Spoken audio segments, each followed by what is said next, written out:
اللہم صلی علی محمد و آل محمد وعجل فرجہم اجمعین ان اللہ و ملائکتہ یصلون علی النبی یا ایھا الذین آمنوا صلوا علیہ وسلموا تسلیما اللہم صلی علی محمد و آل محمد وعجل فرجہم اجمعین۔ جب یہ درود کی آیت نازل ہوئی تو صحابہ نے ایسے درود پڑھا، اللہم صلی علی محمد۔ رسول اللہ صلی اللہ علیہ وآلہ وسلم نے فرمایا مجھ پر ناقص درود مت پڑھو، اور فرمایا مجھ پر ایسے درود پڑھو، اللہم صلی علی محمد و آل محمد کما صلیت علی ابراہیم و آل ابراہیم انکا حمید مجید۔ اللہم بارک علی محمد و آل محمد کما بارکت علی ابراہیم و علی آل ابراہیم انکا حمید مجید۔ اے پروردگار تو درود بھیج محمد اور ان کی آل پر جس طرح تو نے درود بھیجا تھا ابراہیم اور ان کی آل پر، اور یا اللہ تو برکتیں نازل کر محمد اور ان کی آل پر جس طرح تو نے برکتیں نازل کی تھی ابراہیم اور ان کی آل پر۔ یہ کما ابراہیمہ ہم جو کہتے ہیں تو ہم کما موسیٰ یا کما ادریس یا کما یوسف نہیں کہتے، کیونکہ 1,00,000 یعنی کہ 24,000 میں سے ایک نبی اگر ہم کم کرتے ہیں یعنی کہ وہ ہمارے نبی ہیں، تو کسی اور نبی کے لیے ابراہیم اور ان کی آل کے علاوہ کسی کا نام نہیں آیا کہ میں تمہاری آل کا امتحان لوں گا۔ اور یہ حقیقت ہے کہ آل ابراہیم میں جو لفظ شامل کیا ہے کہ میرے رسول اس آل میں شامل ہیں، اور اس طریقے سے کہ خداوند کریم خود سورۃ آل عمران میں کہتا ہے کہ ان اللہ اصطفیٰ آدم و نوح و آل ابراہیم و آل عمران علی العالمین، کہ ہم نے منتخب کر لیا ہے، انتخاب کیا ہے ہم نے آدم اور نوح کا اور آل ابراہیم اور آل عمران کا علی العالمین، تمام کائنات میں سے۔ یہ آل ابراہیم کون ہے، یہ آل عمران کون ہے؟ اس کے لیے ہم یہ دیکھتے ہیں کہ جب بھی خداوند کریم کسی چیز کو منتخب کرتا ہے یا چنتا ہے تو وہ اس کے دربار میں ہر آدمی خاص نہیں ہوتا، بلکہ وہ کچھ ہستیوں میں سے منتخب کرتا ہے کسی خاص ہستیوں کو جو اس کی آزمائش پہ پوری اترنے والی ہوں۔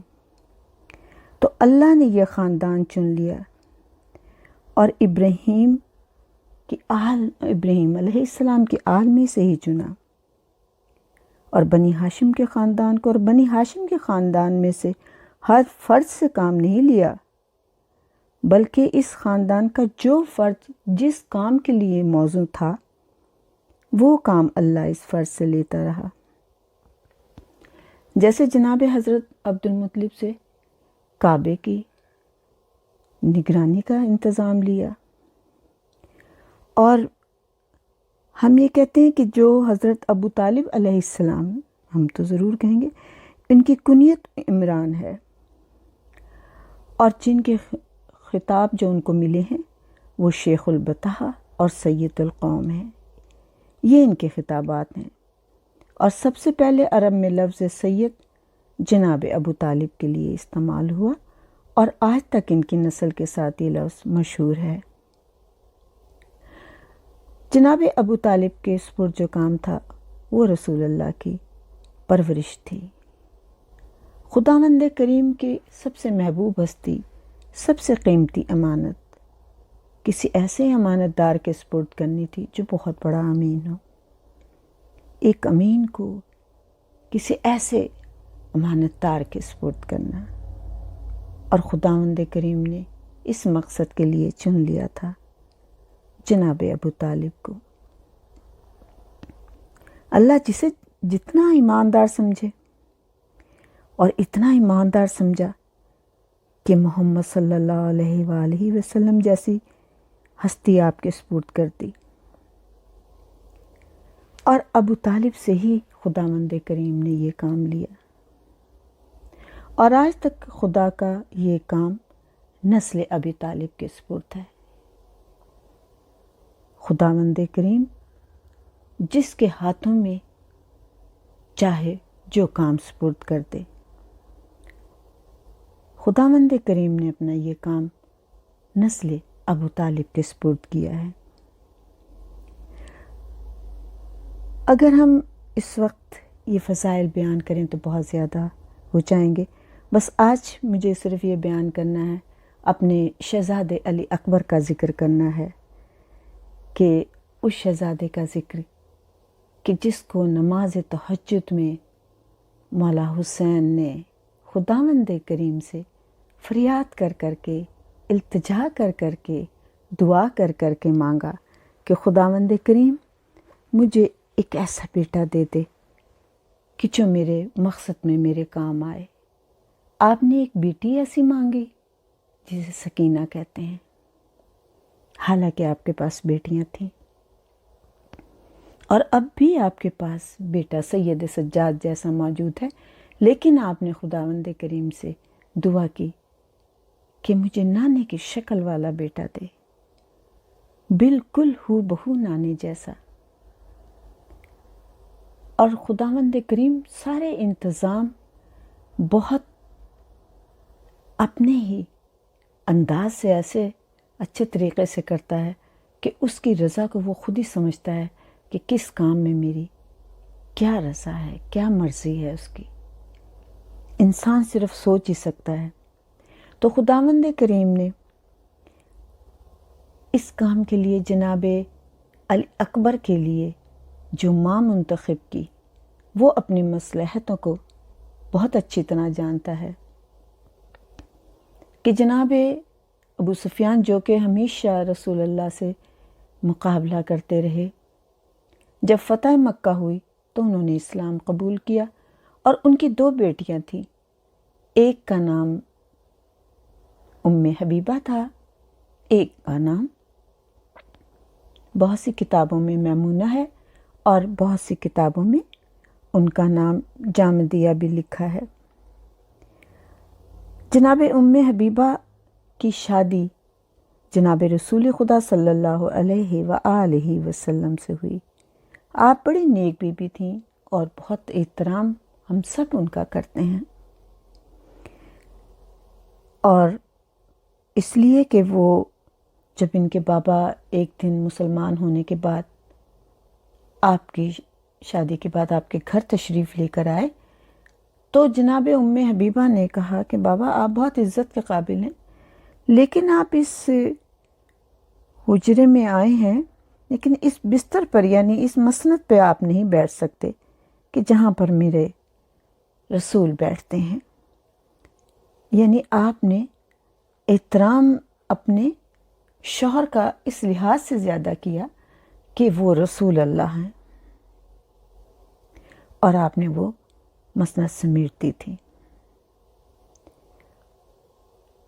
ہم سب اس بات پہ بی بی کے ام المومنین ہونے کی یہ دلیل بھی مانتے ہیں، اور یہ بھی کہتے ہیں کہ ام المومنین ہو تو ایسی کہ جو رسول کی جگہ پر باپ کو بھی نہ بیٹھنے دے، یہ ہے شان ام المومنین۔ میرے مولا حسین دعائیں مانگ رہے ہیں سید سجاد جیسے بیٹے کی موجودگی میں، اور جناب ابو سفیان کی دوسری بیٹی جو ہیں، جن کو ہم میمونہ بھی کہتے ہیں، یہ ابو مرہ ثقفی سے ان کی شادی ہوئی۔ خاندان یہ بھی بہت بڑا تھا ثقیفہ کا، کیونکہ اس وقت عرب میں 4 خاندان بہت مشہور تھے۔ ایک بنی ہاشم کا خاندان، بنی ہاشم کا خاندان شجاعت میں سخاوت میں، دریا دلی میں، غریب و محتاجوں کی مدد کرنے میں بہت مشہور تھا۔ اور بنی کلاب کا جو خاندان تھا وہ بہادری میں بہت مشہور تھا، اور ان کا نام تلواروں پر لکھا جاتا تھا۔ اسی طرح سے بنی امیہ کا خاندان بہت مکاری، چالاکی میں مشہور تھا اور کنجوسی میں بھی مشہور تھا۔ اور چوتھا خاندان جو تھا یہ اہل ثقیفہ والے کہلاتے تھے، اور یہ حسن میں بہت مشہور تھے، شیریں بیان بہت تھے، اور یعنی کہ حسن کے لحاظ سے بھی یہ انتہا سے زیادہ بہادری میں بھی مشہور تھے۔ جناب ابو عمرہ ثقفی کے گھر جو میمونہ بیاہی گئیں، شادی ہوئی جن کی، ان سے صرف ایک ہی لڑکی پیدا ہوئی جن کا نام لیلا تھا، اور یہ ظاہر رئیس سے بنی ثقیف کی بیٹی تھیں، اور اپنے حسن و جمال کی وجہ سے بھی بہت مشہور تھیں، سلیقے میں، طریقے میں، شائستگی میں، گفتگو میں، حسن میں، تمام خوبیوں کی مالک تھیں۔ اور جب ان کے باپ کو ان کی شادی کی فکر ہوئی تو یہ پریشان تھے کہ میں اپنی بیٹی کس کو دوں اور کہاں دوں، کیونکہ انہیں اپنی بیٹی کے مقابلے کا کوئی لڑکا نظر نہیں آ رہا تھا۔ آپ مدینے آئے، اور مدینے میں اس وقت ایسے شام کا سا وقت ہو رہا تھا، مدینے میں رکے۔ ظاہر ہے آپ رئیس تھے، بہت استقبال، بہت لوگوں نے خیال کیا، طریقہ کیا، لیکن آپ اپنے دل کی بات کسی سے کہہ نہیں رہے تھے۔ کچھ وقت گزرا تو وہاں پر مولا حسین علیہ السلام تشریف لائے۔ سب لوگ آپ کو گھیرے ہوئے تھے، مولا حسین کو، یہ دیکھتے رہے مولا حسین کو۔ جب کچھ لوگ اٹھ کے گئے تو یہ بھی جا کر پاس بیٹھ گئے، اور پھر کہنے لگے کہ مجھے کچھ عرض کرنے کی اجازت ہے کہ میں بھی کچھ بیان کروں۔ تو مولا حسین نے کہا کہ ہاں بولیں۔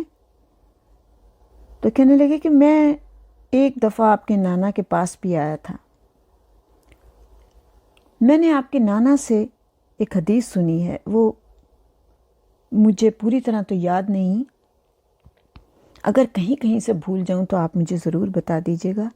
آپ نے کہا بتاؤ کیا بات ہے، کون سی حدیث ہے میرے نانا کی؟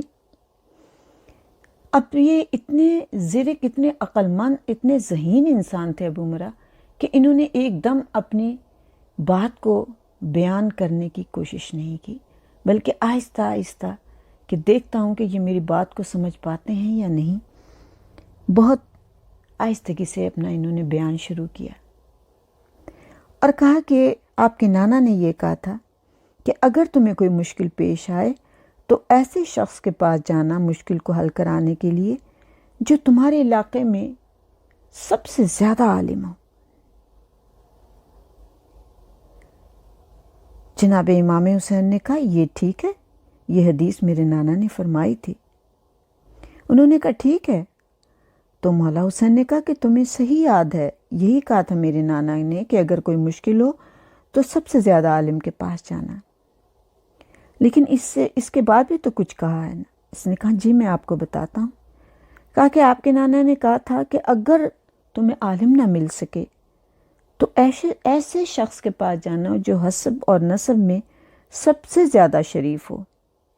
مولا حسین نے کہا بالکل ٹھیک، یہ بھی تم نے ٹھیک کہا ہے۔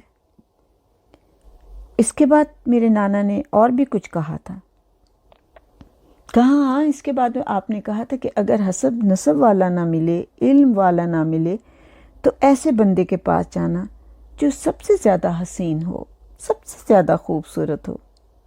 آپ نے فرمایا بالکل ٹھیک کہا تھا میرے نانا نے، یہ بات صحیح ہے، ایسے ہی یہ حدیث ہے۔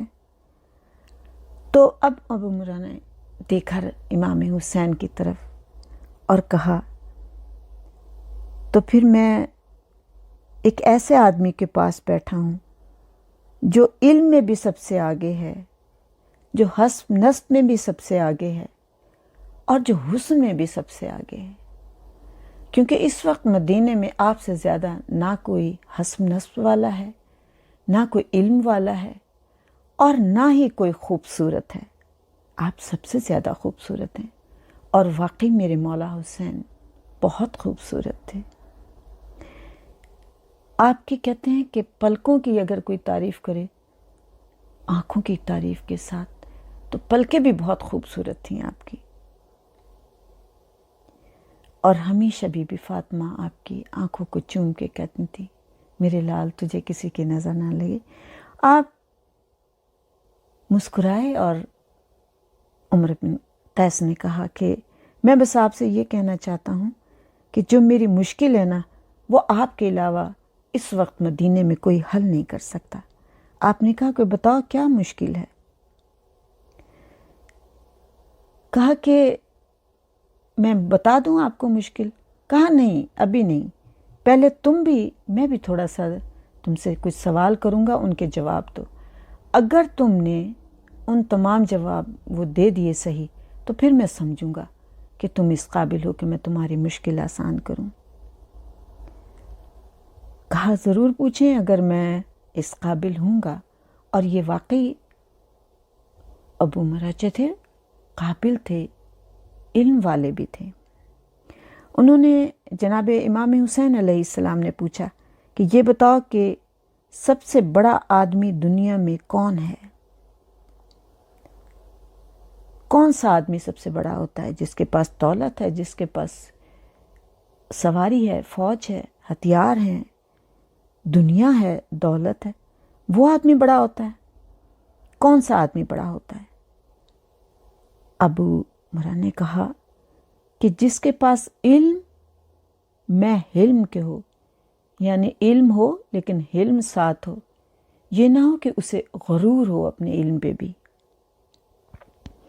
آپ نے کہا بے شک تم نے ٹھیک کہا کہ جس کے پاس علم ہو اس کے پاس حلم ضروری ہے۔ دوسری اور کچھ؟ آپ نے فرمایا کہ ٹھیک، تم نے یہ سوال کا جواب بالکل صحیح دیا، اب میں دوسری بات پوچھتا ہوں۔ یہ بتاؤ کہ آدمی علم اور حلم بھی ہے، لیکن وہ دوسرا آدمی سب سے بڑا اور کون سا ہوگا اس کے علاوہ؟ تو اس نے کہا جس کے پاس دولت ہو مگر سخاوت ہو، یہ نہ ہو کہ دولت ہو اور کنجوس ہو، دولت ہو میں سخاوت کے ہو۔ آپ نے فرمایا، آپ خوش ہوئے اور آپ نے فرمایا بالکل ٹھیک کہا ہے تم نے۔ پھر آپ نے کہا اچھا تیسرے نمبر پر کون سا آدمی ہوگا؟ تو ابو مرا نے کہا جس کے پاس فقیری ہو مگر قناعت کے ساتھ، یعنی اگر کبھی کبھی زندگی میں مشکل حالات آئے جاتے ہیں تو قناعت کے ساتھ وقت گزارے، اس کو دنیا کے سامنے ظاہر نہ کریں۔ آپ نے کہا تم نے بالکل ٹھیک جواب دیے ہیں، لیکن ایک سوال اور میں کرتا ہوں۔ آپ نے فرمایا کہ اگر جس کے پاس فقیری ہو میں قناعت کے، یہ تم نے ٹھیک کہا، درست ہے، اور اگر اس کے پاس فقیری بھی نہ ہو تو پھر اس آدمی کو کیسا ہونا چاہیے؟ تو ابو مرا نے کہا کہ پھر اس کو نا اگر قناعت بھی نہیں ہے، اس کے پاس علم بھی نہیں ہے، اس کے پاس دولت بھی نہیں ہے، اس کے پاس قناعت بھی نہیں ہے، اور کچھ بھی اس کے پاس نہیں ہے، تو پھر میرے مولا اس کو زندہ رہنے کا حق نہیں، اسے مر جانا چاہیے۔ آپ نے کہا بالکل تم نے صحیح کہا ہے، اب بتاؤ تم کیا چاہتے ہو؟ جو بات اب تم منوانا چاہتے ہو، جو بات تم کرنا چاہتے ہو وہ کرو۔ اس نے کہا حضور بات یہ کہ میری ایک ہی لڑکی ہے جو مجھے بہت پیاری ہے، اور میں خاندان ثقیف کا رئیس ہوں، میرے پاس بہت دولت ہے، سب کچھ ہے، لیکن میری ایک ہی بیٹی ہے اور بہت پیاری میری بیٹی ہے۔ میں یہ چاہتا ہوں کہ مجھے ایسا داماد ملے کہ جس پہ میں فخر کر سکوں، حسب نسب میں بھی اچھا ہو، علم میں بھی ہو، اور اس کے ساتھ خوبصورت بھی ہو۔ میری بیٹی بہت خوبصورت ہے۔ اب میں یہ چاہتا ہوں کہ جتنے آپ خوبصورت ہیں، جتنے آپ علم والے ہیں، جتنے آپ حسب نسب والے ہیں، کہ آپ میری لڑکی کو قبول فرما لیں۔ آپ نے فرمایا کہ مجھے منظور ہے۔ اور آپ نے اس بات کو منظور کر لیا۔ جناب امام حسین علیہ السلام کی پہلی زوجہ کا نام جناب شہربانو ہے، جو جناب زین العابدین کی والدہ۔ آپ کی یہ دوسری زوجہ ہیں، اور جناب ام لیلہ جتنی حسین و جمیل تھیں اتنی ہی علم والی تھیں، اور آپ کو بہت عزت اور شان کے ساتھ بیاہ کر امام حسین اپنے گھر لائے۔ اس بی بی نے خاندان رسالت، خاندان نبوت کے اصولوں کو اپنایا، اور جیسے مولا حسین چاہتے تھے ویسے ہی رہی۔ میری بی بی اتنی اللہ کو پسند تھی کہ خداوند کریم نے آپ کو چن لیا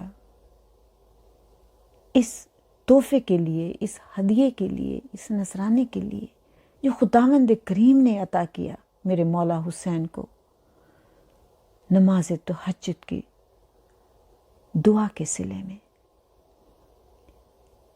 ہم نے دعائیں دیکھی ہیں کہ ایک مولا علی کو نماز تہجد میں دعا مانگتے ہوئے دیکھا غازی عباس کے لیے، اور پھر مولا حسین کو دعا مانگتے دیکھا بی بی سکینہ اور علی اکبر کے لیے۔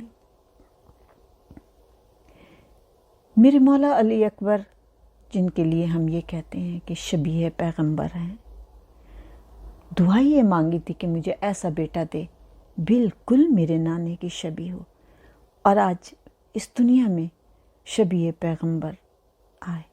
جس طرح سے ہم یہ کہہ دیتے ہیں کہ میرے مولا کے کئی لقب ہیں جو کہ منتخب کیے جاتے ہیں، جو کہ بولے جاتے ہیں مولا علی اکبر کی شان میں، اور ان کو یہ بھی کہتے ہیں کہ آپ ذکی ہیں، آپ کے طیب ہیں، آپ کو طاہر کہتے ہیں، اور اس کے ساتھ آپ کو آپ کی کنیت جو ہے وہ آپ کی ابو الحسن ہے۔ یہ بنی ہاشم کے خاندان میں ایک خاص صفت تھی، ایک خاص یہ تحفہ سمجھا جاتا تھا کہ جو بھی علی نام کا بچہ ہوتا تھا اس کی کنیت ابو الحسن ہی رکھی جاتی تھی۔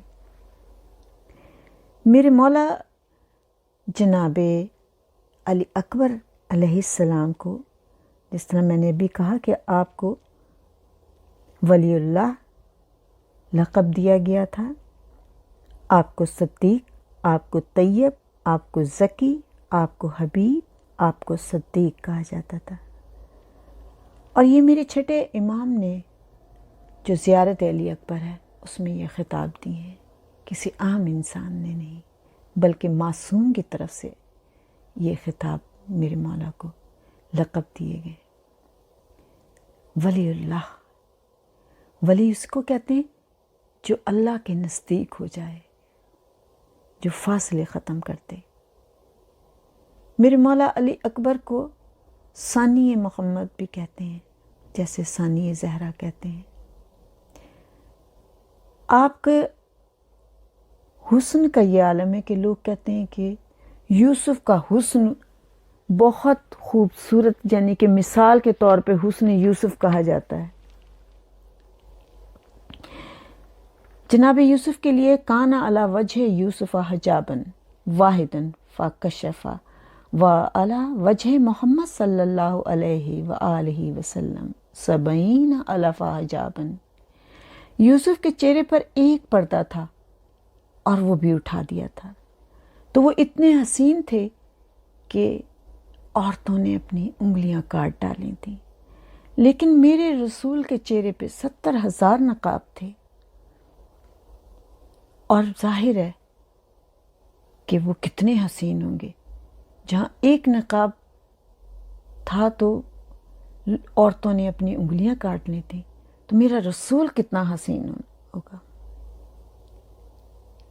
رسول اللہ صلی اللہ علیہ وآلہ وسلم گھر میں امامہ باندھ رہے تھے، اتنے میں جبرائیل آئے، اور جبرائیل نے جب دیکھا تو کہا ما احسن الامامہ، کیا خوبصورت دستار باندھی جا رہی ہے، کتنا حسین چہرہ ہے۔ اور جیسے جیسے آپ دستار باندھ رہے تھے، پیچ باندھتے ہوئے رسول نے جبرائیل سے کہا تھا